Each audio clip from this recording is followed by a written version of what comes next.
Hello friends, ક્લાસમાં ઘણીવાર સ્ટુડન્ટનો question હોય છે કે અમારી પાસે પ્રિન્સેસ કટ બ્લાઉઝને પ્રેસ કરવા માટે કુશન નથી.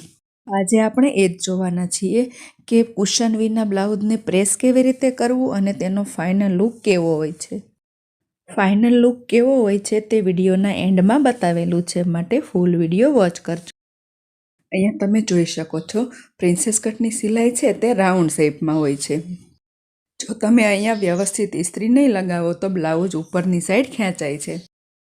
તો આ પ્રોબ્લેમ દૂર કરવા માટે બ્લાઉઝમાં અસ્તરની સાઈડ જ્યાં સિલાઈ લગાવી છે ત્યાં આ રીતે કટ લગાવી લેશું. આ રીતે કટ લગાવવાથી રાઉન્ડ શેપમાં જે કાપડ ખેંચાય છે તે ઓછું થઈ જશે. તો સિલાઈમાં કટ લગાવ્યા પછી સિલાઈ પર જ એકવાર આ રીતે પ્રેસ કરી લેવાની છે.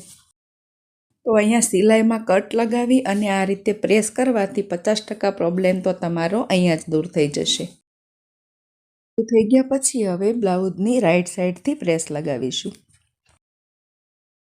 તો હવે ફ્રન્ટ પાર્ટમાં પ્રેસ લગાવતી વખતે ધ્યાન રાખવાનું છે, જેટલા ભાગમાં તમે પ્રેસ કરો છો તેટલો ભાગ સીધો રાખવાનો છે અને તે પ્રમાણે વ્યવસ્થિત કરતા જશો અને પ્રેસ લગાવતા જશો. આગળ વિડીયોમાં હું તમને બતાવીશ કે જે પાર્ટમાં આપણે પ્રેસ કરી છે તેનો લુક કેવો હોય છે અને જે પાર્ટમાં પ્રેસ નથી લગાવી તેનો લુક કેવો હોય છે, જેથી તમને પણ ખ્યાલ આવે કે પ્રિન્સેસ કટ બ્લાઉઝમાં પ્રેસ લગાવવી કેટલી જરૂરી છે.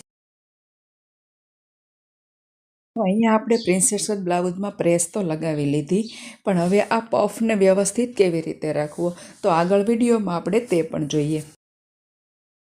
આ પફને વ્યવસ્થિત રાખવા માટે તમે જે સાઈઝનું બ્લાઉઝ બનાવ્યું છે તે સાઈઝના કપ્સ લેવાના છે.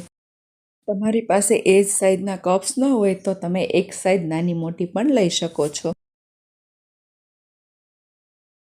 આ કપ્સને બ્લાઉઝમાં અસ્તરની સાઈડ રાખીશું અને ફરીવાર પ્રેસ લગાવી લઈશું. તમે બ્લાઉઝનો ફાઇનલ લુક જોઈ શકો છો. બ્લાઉઝના બીજા પાર્ટમાં જ્યાં પ્રેસ નથી લગાવી તે પણ તમે જોઈ શકો છો બંને પાર્ટમાં કેટલો ફરક છે.